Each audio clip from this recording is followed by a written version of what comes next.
Morning and welcome back once again. चलिए फिर से हम स्टार्ट करते हैं अपने उसी अंदाज में जो हमारा एक नया अंदाज था पढ़ाने का। पहले 10 vocabs, after that we have to read our syllabus 1। तो 10 vocabs जानते हैं, इनको ध्यान से पढ़ते हैं, क्या मतलब होता है इनका, अदर वर्ड कौन से सिनोनिम्स हो सकते हैं। उसके बाद हम लोग आगे बढ़ते हैं अपने सिलेबस की ओर। तो चलिए, मैं अनुपम शर्मा आप लोगों के सामने फिर से एक बार उपस्थित हूँ। चलिए स्टार्ट करते हैं और जल्दी जल्दी फटाफट आप जुड़ जाइए, शेयर भी करते रहिएगा और कोई भी प्रॉब्लम आती है तो आप कमेंट करके हमें बता सकते हैं। चलिए देखते हैं क्या नए वर्ड्स हमारे सामने है। एक वर्ड दिया गया है ओमिनस। ओमिनस का मतलब ओमिनस का मतलब होता है अशुभ। ध्यान से सुनिएगा, ओमिनस का मतलब होता है अशुभ। अच्छा वर्ड है, अक्सर बोला जाता है ओमिनस, अशुभ अशुभ घड़ी आती है, कोई भी ऐसा अशुभ होता रहता है, वही होता है हमारा ओमिनस। ओमिनस का मतलब होता है अशुभ। नेक्स्ट देखते हैं कैलस। आप देखिएगा इसको, कैलस मतलब होता है गैर संवेदनशील। गैर संवेदनशील का मतलब जिसकी स्किन थोड़ी मोटी हो, सेंसिबल ना हो, जल्दी फर्क नहीं पड़ता है। सेंसिटिवनेस जो होता है, सेंसिटिविटी जो होती है वो जब कम पाई जाती है, वो कम फील करता है, मोटी स्किन होती है, थिक स्किन होती है, तो ऐसे कंडीशन में कैलस कहलाता है गैर संवेदनशील। नेक्स्ट वर्ड है एस्ट्यूट। एस्ट्यूट का मतलब धूर्त, चालाक, एक कैनी CANNY कैनी का मतलब भी होता है धूर्त, चालाक व्यक्ति जो चालाकी करता है वो वर्ड होता है एस्ट्यूट। याद रखिएगा, बहुत ही अच्छे वर्ड है। आप मैं रोज बताता हूं कि इनको यूज किया करिए, दिन में कई बार इन वर्ड्स का यूज करिए। जब भी अगर ऐसा सेंस आता है तो वहां पर आप हिंदी न बोलकर इंग्लिश के वर्ड यूज करिए, आपको स्पीकिंग में भी मदद मिलेगी। मैं बहुत जल्दी स्पीकिंग कोर्स के लिए भी क्लासेस स्टार्ट करूंगा। आपको एक तरफ से बताया जाएगा कैसे आप स्पीकिंग स्टार्ट कर सकते हैं, कैसे अपने आप को इंट्रोड्यूस करें, किस प्रकार से आप अपने आप को एक सोसाइटी में बेहतर स्थापित कर, लोगों के नजरों में आप उनका आकर्षण कैसे अपनी ओर खींचे। तो उसके लिए आप ज्यादा से ज्यादा, सबसे पहले तो आपको वोकैब्स ही जानना जरूरी है। जब आप वोकैब्स ज्यादा से ज्यादा आप कंप्लीट कर लेंगे, आपकी हर एक वर्ड पे कमांड हो जाएगा, पकड़ मजबूत हो जाएगी, तो आप जब वर्ड का यूज करना सीख जाएंगे तो धीरे धीरे आप उनको सेंटेंस में भी ढालने लगेंगे। इसलिए सबसे ज्यादा जरूरी है वोकैबुलरी। आपको ज्यादा से ज्यादा इंग्लिश वर्ड आने चाहिए। इसलिए मैं आपके लिए रोज ऐसे वर्ड्स लेकर आता हूं कि आप ज्यादा नहीं, आप पर बर्डन भी ना पड़े और 10-10 वर्ड आप सीखते चले। आपको भी कोशिश करनी है, कहीं पर कोई भी इंग्लिश वर्ड दिखाई पड़ जाए, आप उसको अगर हिंदी में मतलब नहीं जान पा रहे तो आप उसको जानने की कोशिश करिए, उसको समझिए, दिमाग में रखिए, उसका यूज भी करिए, धीरे धीरे आप परफेक्ट होते चलेंगे। Next word is quail. Quail का मतलब होता है शांत करना, किसी को पैसिफाई करना, वो कहलाता है हमारा क्वेल। देखिए, क्वेल का मतलब किसी को शांत कर देना, काम डाउन, जिसे आपने सुना होगा काम, तो शांत करना, पैसिफाई करना, that is called quell. And next word is salacious. याद रखिएगा, सेलेसियस भद्दा, ओचियर का जब कोई व्यक्ति करता है ओछा होता है, ऐसा क्या कहलाता है हमारा घिनौना, वल्गर। सेलेसियस भद्दा, ओछा। वल्गर एक वर्ड, आप नॉर्मल वर्ड है वल्गर, तो वो हमारा सेलेसियस एक वर्ड है, भद्दा या ओछा। The next one is supercilious. याद रखिएगा, सुपर सीरियस। सुपर सीरियस का मतलब है जिद्दी, हठी, अहंकारी, हॉटी, घमंडी टाइप जो होता है वो हमारा क्या कहलाता है, प्राउडी जिसे बोलते हैं। तो सुपरसिलियस या हॉटी, HAUGSTY, हॉटी भी इसी का सिनोनिम्स होता है। सुपरसिलियस मींस जिद्दी या अहंकारी, haughty HAUGSTY। The next one is gullible. Gullible का मतलब भोला भाला, एक मॉडेस्ट, एक जनरस पर्सन जो होता है वो कहलाता है हमारा गुलिबल। उदार व्यक्ति, भोला वाला, अच्छा जो व्यक्ति होता है वो क्या कहलाता है, गुलिबल या generous. The next word is compunction. ध्यान रखिएगा, कंपंक्शन प्रोनाउंसिएशन, कंपंक्शन, इसका मतलब है पश्चाताप करना, पछतावा करना, रिमोर्स या रिपेंटेंस, ये हमारा आता है कंपंक्शन। रिग्रेटनेस आता है, रिपेंटेंस आता है, कंपंक्शन वही चीज है, पश्चाताप करना, दुखी होना, पछताना, इज कॉल्ड कंपंक्शन। याद रखिएगा प्रोनाउंसिएशन कंपंक्शन, ठीक, ये हमारा आई है। नेक्स्ट वर्ड है, याद रखिएगा सैटिएट। अच्छा वर्ड है। सैटिएस्ट का मतलब होता है किसी को सेटिस्फाई करना, संतुष्ट कर देना, वही कहलाता है हमारा सैटिएट। तो सैटिएट का मतलब होता है संतुष्ट करना। And last one is mitigate. देखो वैसे मिड बीच में गेट पाना, मिड गेट का मतलब बौना, यहां से मतलब पिग्मी, ठीक ना सर, आ जाना, टीनी बहुत छोटा, टीनी बहुत छोटा होता है, लेकिन पिग्मी मतलब हाइट उसकी पूरी जब ग्रोथ नहीं हो पाती है तो वो कहलाता है ड्वार्फ या पिग्मी, वही होता है हमारा मिड गेट। तो दे यहाँ पर आपके 10 वर्ड्स है जो आपको तैयार करने हैं, पढ़ने हैं, इनका यूज करना है, आपके माइंड में ही नहीं अपने जुबान पे भी चढ़ा लेना है, जिससे ज्यादा से ज्यादा आप इनका प्रोनाउंशिएट कर सके, ज्यादा से ज्यादा आप इनका यूज कर सके। बच्चों जब आप इनका ज्यादा यूज करेंगे तभी आपकी इंग्लिश में पकड़ मजबूत बनेगी। इंग्लिश स्ट्रॉन्ग के लिए ग्रामर के साथ साथ वोकैबुलरी बहुत जरूरी है, सबसे ज्यादा तो वोकैब्स का आना ही जरूरी है, इसलिए कहीं से भी वोकैबुलरी कोई भी इंग्लिश का वर्ड है आपको आना चाहिए, ज्यादा से ज्यादा उसके बारे में जानने की कोशिश करिए, सिनोनिम्स उसकी जगह क्या हो सकता है, ये सारे वर्ड, इसी वजह से मैं आपके लिए 10 वर्ड्स लेकर के आता हूं। अब हम लोग बढ़ते हैं अपने सिलेबस की ओर। वर्ब जो मोस्ट इंपॉर्टेंट, देखिएगा बहुत जरूरी टॉपिक है वर्ब, फिर से मैं रिमाइंड करा दूं, verb is one of the most topic grammar, grammar में बहुत ही महत्वपूर्ण टॉपिक्स में से एक वर्ब है।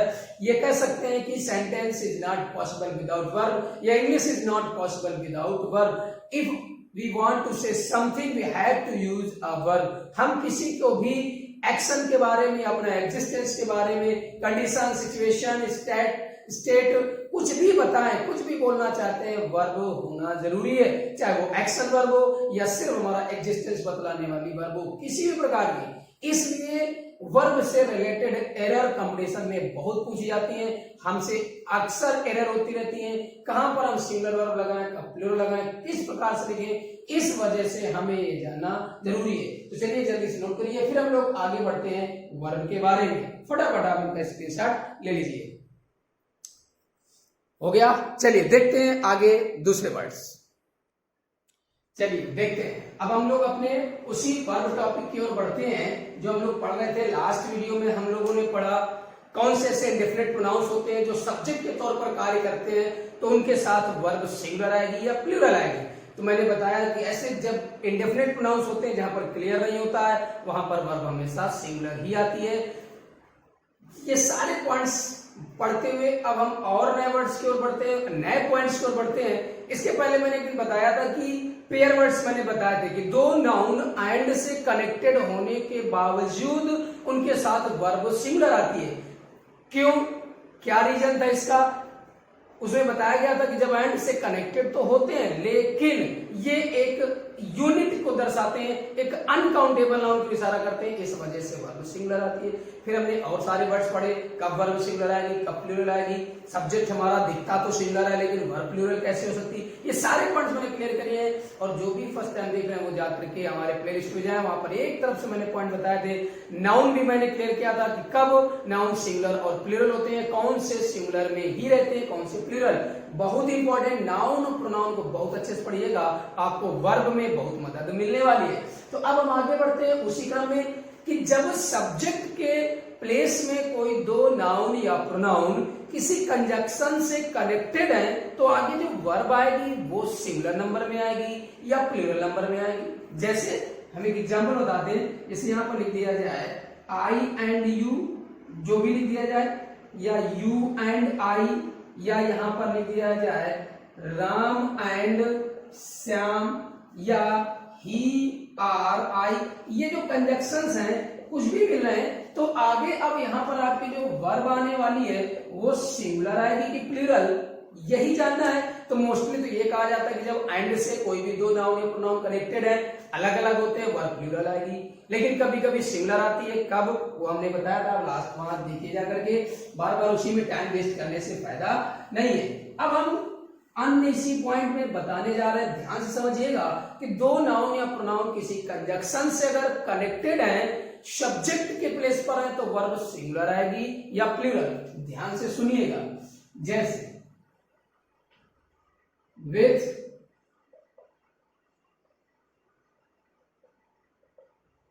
टुगेदर विथ, या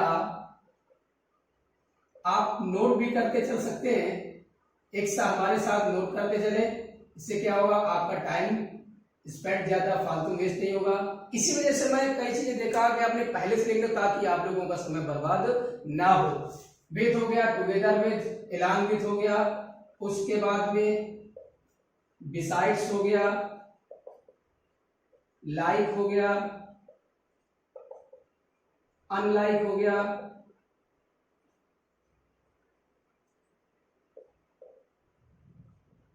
इन एडिशन टू हो गया, एंड नॉट हो गया। देखिएगा, with, together with, along with, as well as हो गया।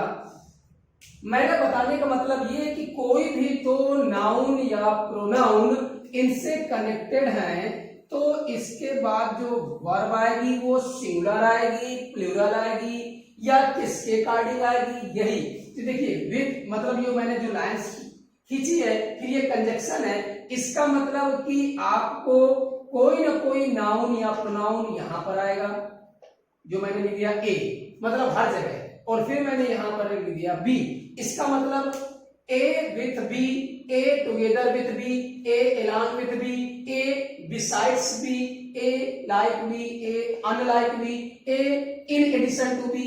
ए और बी का मतलब यहाँ पर नाउन या प्रोनाउन आप समझिएगा।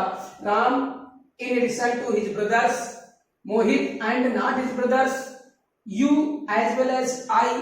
कुछ भी नाउन या प्रोनाउन यहाँ पर होंगे, दो नाउन या प्रोनाउन इनमें से किसी भी कंजक्शन से अगर कनेक्टेड है तो वर्ब किसके अकॉर्डिंग आएगी, तो याद रखिएगा जो आपकी वर्ब आने वाली है वो किसके अकॉर्डिंग आएगी, अकॉर्डिंग टू फर्स्ट नाउन या प्रोनाउन। मतलब आपको याद रखना है जो वर्ब आएगी वो किसके अकॉर्डिंग आएगी, ए। ए का मतलब है कंजक्शन में जो पहले नाउन या प्रोनाउन लिखे होंगे इन्हीं के अकॉर्डिंग आपकी वर्ब लगेगी। याद रखिएगा, बहुत इंपॉर्टेंट पॉइंट है। With, together with, along with मतलब होता है के साथ साथ, बिसाइड्स के अतिरिक्त, like, unlike, in addition to, and not, as well as, इनमें से किसी से भी कोई दो नाउन या प्रोनाउन कनेक्टेड है तो वर्ब हमेशा पहले वाले नाउन या प्रोनाउन के अकॉर्डिंग आएगी। जैसे लिख दिया जाए the principal with all students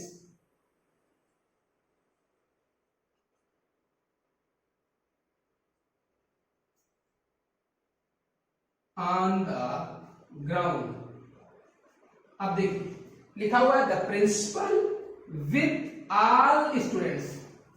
principal सभी विद्यार्थियों के साथ आर लगेगा, इज लगेगा, ये ध्यान रखना। ऑन द ग्राउंड, ग्राउंड पर है। प्रिंसिपल सभी विद्यार्थियों के साथ मैदान में है। बात मैदान में तो प्रिंसिपल भी है, मैदान में स्टूडेंट्स भी है, लेकिन बात किसकी की जाए, प्रिंसिपल सभी विद्यार्थियों के साथ। तो ये मेन पॉइंट जो मैदान पर होने के बाद वो किसके लिए कर रहा है, प्रिंसिपल, लेकिन उनके साथ में स्टूडेंट भी हैं। तो याद रखिएगा विद से कनेक्टेड है, पहले वाले के अकॉर्डिंग वर्ब आएगी। जब पहले वाले अकॉर्डिंग वर्ब आएगी तो क्या लगेगा, इज लगेगा और नहीं लगेगा। याद रखिएगा इनमें से किसी से भी कोई भी दो नाउन या प्रोनाउन कनेक्टेड है, हमेशा वर्ब आपकी पहले वाले नाउन या प्रोनाउन के अकॉर्डिंग लगेगी। जैसे ही and not his brothers are guilty।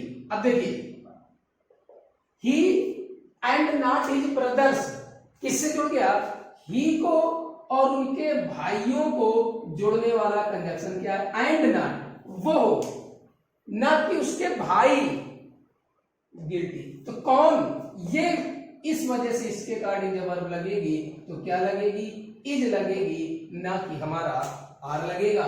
कोई भी आप एग्जांपल कहीं से लिख लीजिए, जैसे लिख दिया जाए you as well as I are his friend. अब you as well as I, इस एज वेल एज से यू और आई दो प्रोनाउन कनेक्टेड हैं। अब देखिए यहां पर आपका क्या लगाया जाए, मैंने बोला एज वेल एज से भी कनेक्टेड है, तो याद रखिए जो पहले होगा यहां पर जो नाउन या प्रोनाउन लिखे हैं इन्हीं के अकॉर्डिंग, जो पहले नाउन या प्रोनाउन आएगा उससे के अकॉर्डिंग वर्ब लगेगी, यू के अकॉर्डिंग क्या लगेगा आपका आर। क्लियर? ये पॉइंट आप अच्छे से याद रखेंगे कि जब भी कोई भी दो नाउन या प्रोनाउन इनमें से किसी से भी कनेक्टेड है तो आगे जो वर्ब लगेगी वो पहले वाले के अकॉर्डिंग लगेगी, ना कि बाद वाले के अकॉर्डिंग। पहले वाला नाउन या प्रोनाउन सिंगुलर है तो वर्ब सिंगुलर, अगर प्लूरल है तो वर्ब प्लूरल। ठीक, आप इसको नोट कर लीजिएगा, समझ लीजिएगा, नोट्स बनाते चलिएगा, बहुत इंपॉर्टेंट पॉइंट है। उसके बाद हम लोग आगे बढ़ते हैं दूसरे पॉइंट्स की ओर आगे बढ़ते हैं। जल्दी से इनको नोट करिए, स्क्रीनशॉट ले लीजिएगा, फिर दूसरा पॉइंट देखते हैं। क्लियर हो गया? चलिए आगे बढ़ते हैं। चलिए देखिए दूसरा, नेक्स्ट देखते हैं हम लोग आगे कौन सा पॉइंट है, सही से समझिएगा। इसी से बिल्कुल यही कंजक्शन से रिलेटेड पॉइंट है कि दो नाउन या प्रोनाउन कनेक्टेड है तो कैसे।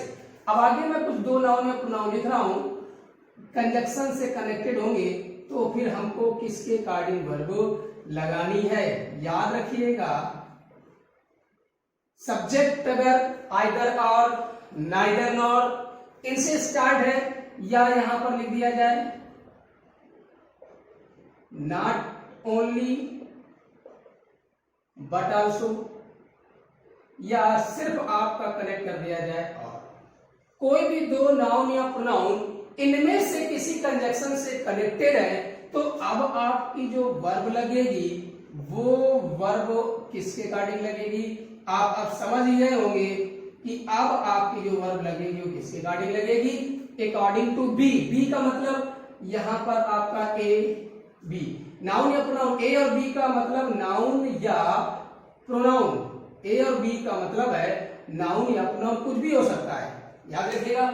आइदर यू और आई, आइदर राम और his brothers, neither you nor he, neither they nor Ramesh, not only Mohit but also his friends, you or your friends, कुछ भी दिया गया हो। अब आगे जो वर्ब लगेगी ये कह सकते हैं अपने नियरेस्ट नाउन या प्रोनाउन के अकॉर्डिंग लगेगी, या ये कह दे कि बाद वाले। बी का मतलब यही वर्ब अपने नजदीक वाले अकॉर्डिंग। जबकि इससे पहले मैंने जो कंजक्शन लिखे थे, together with, along with, as well as, in addition to, like, unlike, besides and not, उसमें आपका पहले वाले के अकॉर्डिंग लगा था, जबकि यहां पर आपको बाद वाले के अकॉर्डिंग वर्ब लगानी। जैसे लिख दिया जाए, याद रखिएगा कंफ्यूजन क्रिएट ना हो, आइदर यू और आई, आइदर यू और आई, आइदर यू या तो तुम या तो मैं। अब देखिएगा यहां पर क्या लगेगा, आर हिज गुड फ्रेंड। अब आप देखिए क्या लगेगा, दूसरा एग्जांपल लिख दिया जाए, यहां पर not only Raman but also his brothers, not only Raman but also his brothers. ठीक, अब यहां पर आपकी वर्ब क्या लगेगी, आर इनवाइटेड टू नाइट। अब देखिए कि आपको वर्ब सिंगुलर या प्लूरल में क्या लगेगी, आइदर यू या तो तुम या मैं, यहां पर यू और आई दो, आइदर यू और आई, नॉट ओनली रमन, रमन और उसके भाई, इनको कनेक्ट किया गया, रमन और उनके भाई। ये देखिए यहां पर क्या था, यू और आई, इनको कनेक्ट किया, तो या तो तुम या तो मैं, हिज गुड फ्रेंड, उसका अच्छा दोस्त, या तो तुम उसके अच्छे दोस्त हो या तो मैं उसका अच्छा दोस्त हूं, दो में कोई एक है। मैंने बोला किसके अकॉर्डिंग वर्ब आती है, अकॉर्डिंग टू बी, मतलब बाद वाले अकॉर्डिंग, मतलब अपने नियरेस्ट के अकॉर्डिंग। तो आई के अकॉर्डिंग क्या लगेगा, एम आर नहीं लगेगा। नेक्स्ट वन इज, ना केवल रमन बल्कि उसके भाई, नॉट ओनली बट ऑल्सो का अर्थ भी याद रखेगा, ना केवल ही रमन बल्कि उसके भाई आज रात इनवाइटेड है। तो ब्रदर्स बाद वाले अकॉर्डिंग लगेगी, इसका मतलब आर लगेगा, इज नहीं लगेगा। क्लियर?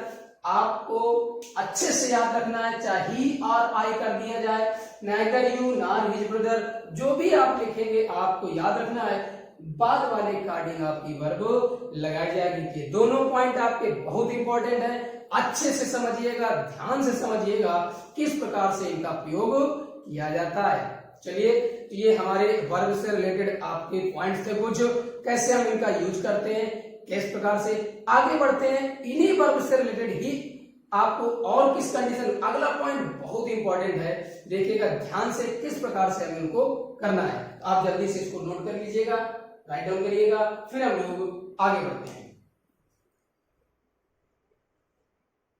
क्लियर, नोट हो गया। देखिए अब नेक्स्ट पॉइंट देखते हैं। चलिए आगे बढ़ते हैं। अगला पॉइंट हमारा इंपॉर्टेंट पॉइंट है, ध्यान से सुनिएगा।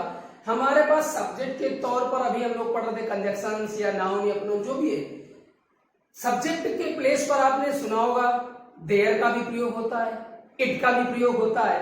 तो देयर और इट ये तो हमारे एक नॉन लिविंग थिंग, एक तरह से कह सकते हैं इंट्रोडक्टरी सब्जेक्ट है या डमी सब्जेक्ट है, बेजान, इनका कोई भी अपने आप में अर्थ नहीं होता है।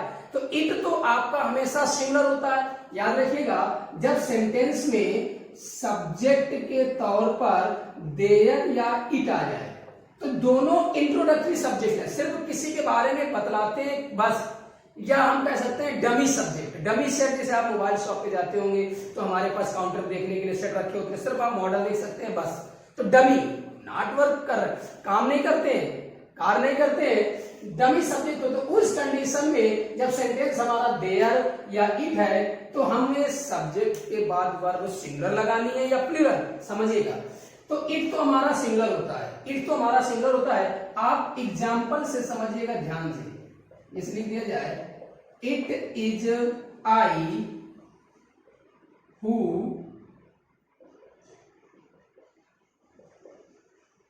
टीचेज यू हिंदी, ये सेंटेंस हो गया, ध्यान समझिएगा। उसके बाद में हमने एक एग्जांपल और लिख दिया, it is I who is your classmate. ध्यान से समझिएगा मैं क्या लिख रहा हूं। इट इज आई, यहां पर मैंने प्रोनाउन से रिलेटेड भी एरर बताई थी, प्रोनाउन के टॉपिक में आप वहां जाकर देख सकते हैं। जब भी मैंने बताया था कि अगर वर्ब टू बी मतलब is, am, are, was, verb, इनके तुरंत बाद अगर कोई प्रोनाउन आता है तो हमेशा नॉमिनेटिव केस में आएगा। तो एरर कभी कभी ऐसा देता है, यहां पर लिख देगा it is me, it is him, it is her, गलत है। जब भी टू बी की वर्ब के फॉर्म के बाद is, am, are, was, verb के बाद में कोई भी प्रोनाउन आएगा, याद रखना हमेशा नॉमिनेटिव केस आएगा। मैंने बोला इट तो सिंगुलर होता है, इट के अकॉर्डिंग वर्ब सिंगुलर लगा दी, बिल्कुल सही, ये मैं हूं। लेकिन जब इनके बाद एक रिलेटिव प्रोनाउन आता है तो याद रखिएगा रिलेटिव प्रोनाउन के बाद जो वर्ब आती है वो वर्ब हमेशा अपने से ठीक पहले वाले नाउन या प्रोनाउन के अकॉर्डिंग आएगी। जब भी एक रिलेटिव प्रोनाउन जुड़ा, इस तरह से सेंटेंस आपका अक्सर पूछा जाता है एरर में, इट इज आई, तो ये रिलेटिव जो प्रोनाउन लिखा है इसके बाद जो वर्ब आती है वो वर्ब प्रोनाउन के ठीक पहले वाले नाउन या प्रोनाउन के अकॉर्डिंग ही आएगी। इसका मतलब है कि अब आप करेक्ट करेंगे कि यहां पर आपको क्या करना पड़ेगा, इट इज आई के अकॉर्डिंग क्या लगेगा, एम।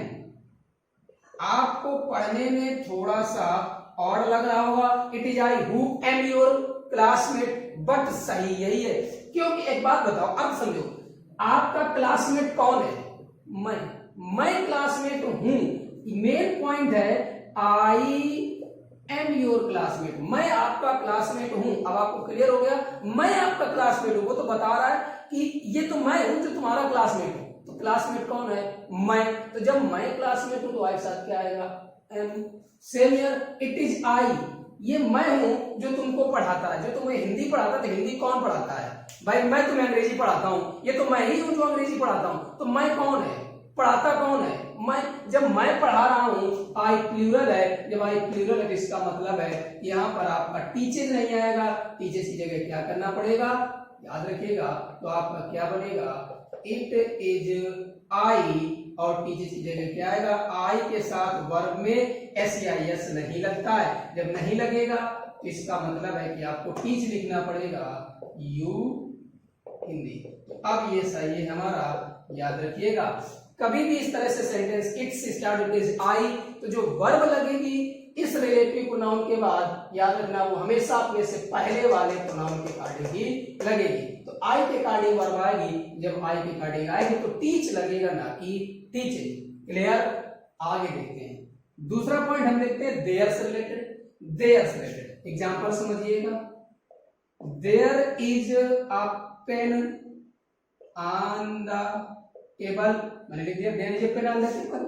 दूसरा एग्जांपल लिख दिया there are 5 pens on the table. There is a pen on the table, there are 5 pens on the table. एक बार देयर के साथ इज लगा, एक बार देयर के साथ आर लगा। ध्यान समझिएगा, मेरा बताने का मतलब क्या है। पहले ही मैंने बता दिया, इट और देयर एक इंट्रोडक्टरी सब्जेक्ट है। सेंटेंस में सब्जेक्ट के प्लेस पर यूज तो होते हैं, लेकिन इनका कोई खुद का अर्थ नहीं होता। जैसे 10 बजे इट इज 10 o'clock, सोमवार नहीं है इट इज नॉट मंडे, आज मंगलवार है इट इज ट्यूजडे टुडे। इनका कोई अर्थ नहीं, ये एग्जिस्टेंस दर्शाते हैं एक प्रकार से। किसी देयर स्पेशली किसी वस्तु, व्यक्ति, एनिमल का किसी स्थान पर होना या ना होना बतलाता है। तो सेंटेंस देयर से स्टार्ट हो। ट्रांसलेशन बताऊंगा कि कब मैं हमको सेंटेंस देयर से स्टार्ट करना है, कैसे सेंटेंस होते हैं इनका सब्जेक्ट देयर बनता है। तो देयर, अब मेन पॉइंट हमें वर्ब की बात करनी है। वो एक जगह इज लगा है, एक जगह आर लगा है, और दोनों सेंटेंस सही है, गलत नहीं है, दोनों सेंटेंस सही है। देयर के बाद वर्ब सिंगुलर आएगी कि प्लूरल आएगी, ये डिपेंड करता है आगे लिखे गए नाउन पर। याद रखिएगा, देयर के बाद वर्ब सिंगुलर आएगी, देयर के बाद वर्ब प्लूरल आएगी, ये डिपेंड करता है आगे लिखे गए नाउन पर। क्लियर? याद रखिएगा, इस नाउन पर डिपेंड करता है कि वर्ब सिंगुलर आएगी कि प्लूरल आएगी। ठीक, याद रखिएगा, बहुत ही इंपॉर्टेंट पॉइंट है। ध्यान समझिएगा कि देयर के बाद जो वर्ब आती है वो किसके अकॉर्डिंग लगाई जाती है? अकॉर्डिंग टू नाउन, जो नाउन आपका वर्ब के बाद लिखा जाता है। तो जो सब्जेक्ट के तौर पर आपका देयर लिखा तो है, यहाँ पर जो हमारी वर्ब आएगी वो वर्ब यहाँ पर लिखे हुए नाउन के अकॉर्डिंग आएगी। सब्जेक्ट का कार्य तो देयर करेगा, लेकिन जो वर्ब लगेगी वो वर्ब आपकी आगे लिखे गए नाउन के अकॉर्डिंग लगेगी। नाउन अगर सिंगुलर है तो वर्ब सिंगुलर, नाउन प्लूरल है तो वर्ब प्लूरल। कभी कभी ऐसा होगा आगे जो नाउन लिखा होगा एक सर्टेन अनकाउंटेबल नाउन को इशारा करेगा। वर्ब के बाद जो नाउन आएगा ये एक निश्चित दूरी, हाइट, टाइम, समय, समय सीमा, ऐसे अनकाउंटेबल नाउन को इशारा करेगा जो उनको गिना नहीं जा सकता। जब नहीं गिना जा सकता तो इसका मतलब वर्ब वहां पर आपकी सिंगुलर है। याद रखिएगा, कभी कभी नाउन के प्लेस पर ऐसे अनकाउंटेबल नाउन आएगा जो कि जैसे डिस्टेंस है, अमाउंट है, हाइट हो गया, वेट हो गया, इसकी बात करेगा तो वो अनकाउंटेबल है। जब अनकाउंटेबल है तो वर्ब सिंगुलर है। तो आज का हमारा ये टॉपिक था, इंपॉर्टेंट पॉइंट थे। यहाँ पर आपको ध्यान से समझना है किस प्रकार से कहां पर हमें वर्ब यूज करनी है। इंपॉर्टेंट पॉइंट है, अच्छे से आप पढ़ते रहिए और वीडियो को लाइक करते रहिए, ज्यादा से ज्यादा शेयर करते रहिएगा, और जो फर्स्ट टाइम देख रहे हैं वो सब्सक्राइब जरूर कर लें। तो चलिए आप इसको नोट डाउन कर लीजिएगा, और फिर हम आप लोग को मिलते हैं अगले वीडियो में नए पॉइंट्स लेकर के। वर्ब एक बहुत इंपॉर्टेंट पॉइंट है, याद रखिएगा, इंपॉर्टेंट टॉपिक है, बहुत सारे इसके अंतर्गत पॉइंट्स आते हैं। सारे पॉइंट्स हम आपको एक तरफ से क्लियर करते चलेंगे, और जो पहली बार देख रहे हैं वो और जानने के लिए वर्ब के जितने भी हमने पॉइंट्स अभी तक क्लियर किए, जो भी हमने टॉपिक लिए हैं वो हमारे प्लेलिस्ट में पड़े हैं, आप वहां से जाकर के देख लीजिएगा। और वोकैबुलरी के लिए आप हमारे टेलीग्राम ग्रुप को भी ज्वाइन कर लें, हम रोज वहां पर नए नए वर्ड्स आपके लिए डालते रहते हैं, वहां से आपको पढ़ सकते हैं, अपनी वोकैब स्ट्रॉन्ग बना सकते हैं। तो चलिए मिलते हैं आपको नए वीडियो में नए रूल्स के साथ में। तब तक के लिए आप अपना ध्यान रखिए, घर में रखिए, सुरक्षित रहिए। Okay, thanks for watching this video, good bye and take care.